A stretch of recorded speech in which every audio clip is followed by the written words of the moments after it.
अब देखिए, हम लोगों ने बात की थी कच्चे माल का हमको निर्यातक बना दिया गया था। तो कच्चे माल में हम लोग मेनली क्या क्या भेजा करते थे, मान लीजिए तो कपास था, ऊन था, रेशम था, मिट्टी का तेल। मिट्टी के तेल की हमारे देश में स्थिति खराब हो गई थी क्योंकि हमारे पास बचता नहीं था और वो लोग हमसे ले जाते थे। तो ये सारी जो चीजें थी, जो कच्चा माल था जिसको उनकी इंडस्ट्री के लिए यूज किया जाना है या उनकी लड़ाइयों के लिए, जो उनके सैनिक है उनके लिए पहले से स्टोर में करके रखना है, तो वो ये सब सारा सामान भेजा करते थे। अनाज भी हमारे यहाँ से चला जाता था, भुखमरी हमारे यहाँ बनी रहती थी। ठीक है, तो ये तो आप लोग समझ गए थे।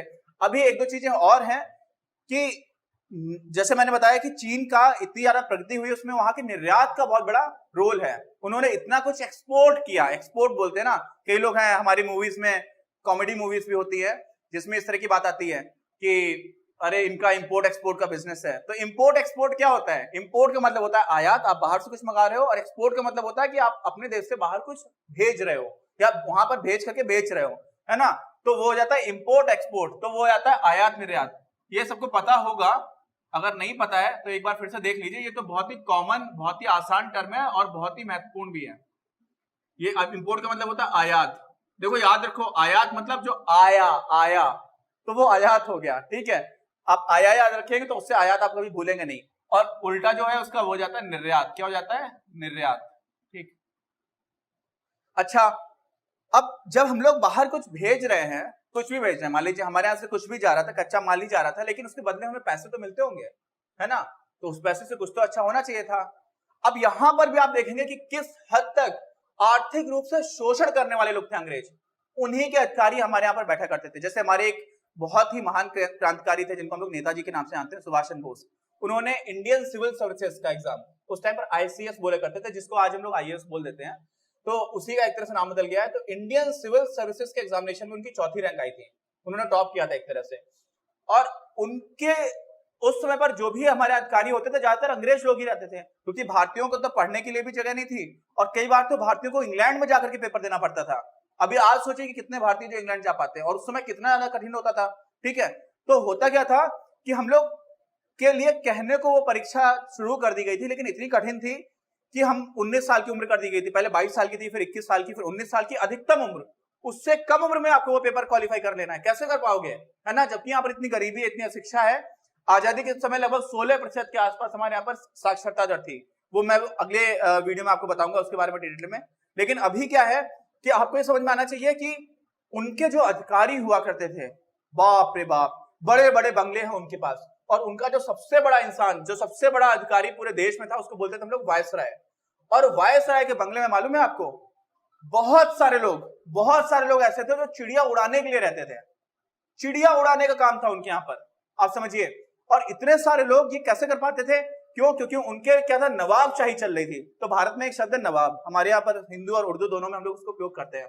नवाब शब्द अंग्रेजों ने भी अपने यहाँ पर प्रयोग करना शुरू कर दिया था। क्यों? क्योंकि जो वहां के भारत में लोग काम करते थे, वो जब यहां से आते थे उनके पास बहुत पैसा होता था।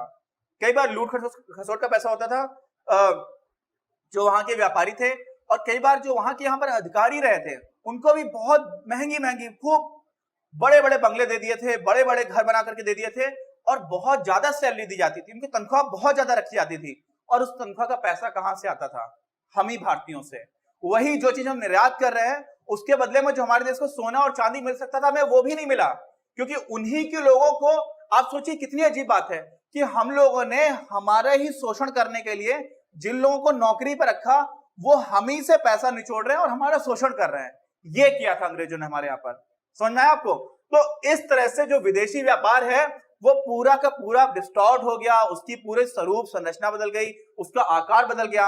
इंग्लैंड से हमारा व्यापार ज्यादा होने लगा, हम निर्यातक बन गए। बहुत सारी कच्चे माल की जो चीजें थी, हमारी जो इंडस्ट्री, उद्योग वाला निर्यात था, वो पूरा खत्म हो गया। तो इस तरह से उन्होंने हमारा तहस नहस कर दिया सब कुछ। ठीक है, और इसमें एक बहुत बड़ा रोल प्ले किया था सुएज कैनाल ने। कैनाल का मतलब क्या होता है? कैनाल का मतलब होता है नहर, है ना, कैनाल।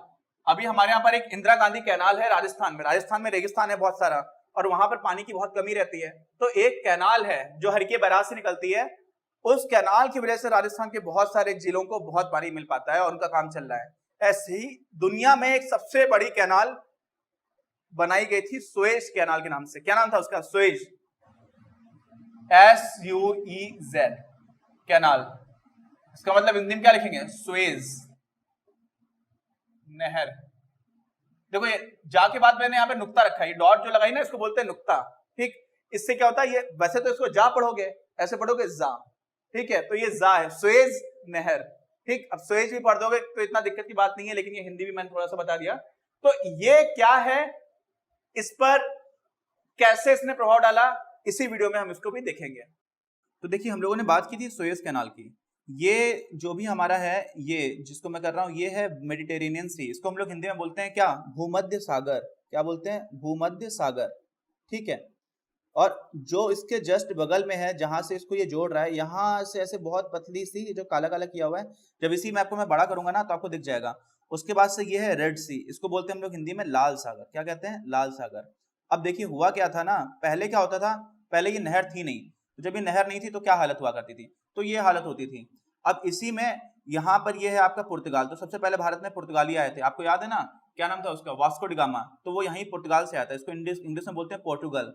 ठीक है, तो यहाँ से आया था, और इंग्लैंड इसी में थोड़ा, यहाँ पर थोड़ा और ऊपर जाएंगे ना, जो मैंने ये एरो लगाया यहाँ पर आपका इंग्लैंड है। तो होता क्या था कि पहले उनको इस रास्ते से आना पड़ता था जो ये लाल रंग से बना हुआ है। तो देखिए इसमें पूरा ये जो अफ्रीका है इसको पूरा घूम करके आना पड़ता था। कहाँ से, ये इस तरह से आना होता था। ठीक, फिर वो भारत पहुंच पाते थे। ठीक है, और उससे हो क्या जाता था, उसकी वजह से दिक्कत ये होती थी कि इनको इतना लंबा चल करके आना पड़ता था। फिर क्या हुआ, फिर अचानक से ये जो जगह है यहाँ पर आपकी बन गया क्या, नहर बन गई। कौन सी नहर बन गई, सुएज नहर बन गई। कौन सी, सुएज नहर। तो सुएज नहर की वजह से क्या हो गया कि जो भी इंग्लैंड के लोग थे वो लोग, अब देखिएगा आप समझिएगा कि क्या हो क्या रहा था। यहाँ से इंग्लैंड के लोग थे, जाते थे, फिर भूमध्य सागर में अंदर घुस जाते थे।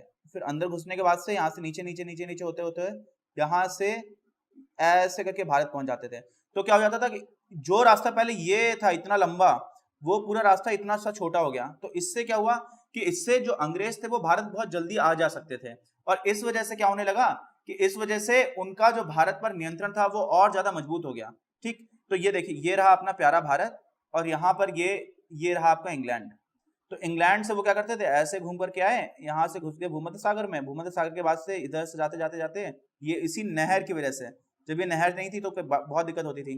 फिर ये जो हमारा सऊदी अरब है, तो इसको बोलते हैं हम लोग अरेबियन पेनिनसुला। इसके जस्ट नीचे यहाँ से समुद्र है, यहाँ से आप पहुंच जाते हैं मुंबई। ये अपना मुंबई पहुंच गए, यहाँ से हो गया भारत। तो इस वजह से ये हुआ क्या, देखिए मैप मैंने क्यों बताया, यहाँ पर नक्शे को देखने के बाद से आपको आइडिया लग जाएगा कि अच्छा एग्जैक्टली हो क्या रहा था। और अपनी किताब में लिखा हुआ है कि जब सुएज कैनाल खुल गई थी उसकी वजह से बहुत ज्यादा आसान हो गया था इंग्लैंड के लिए भारत पे आना जाना, और जिसका उन्होंने हमारे देश पर और नियंत्रण करने के लिए अपना फायदा उठाया। अगर आपको ये वीडियो पसंद आया तो प्लीज इसे अपने दोस्तों के साथ शेयर करें, लाइक करें, आपके अपने चैनल अपनी क्लास को सब्सक्राइब करें और बेल आइकन को प्रेस करना ना भूलें। Thank you very much, have a nice day.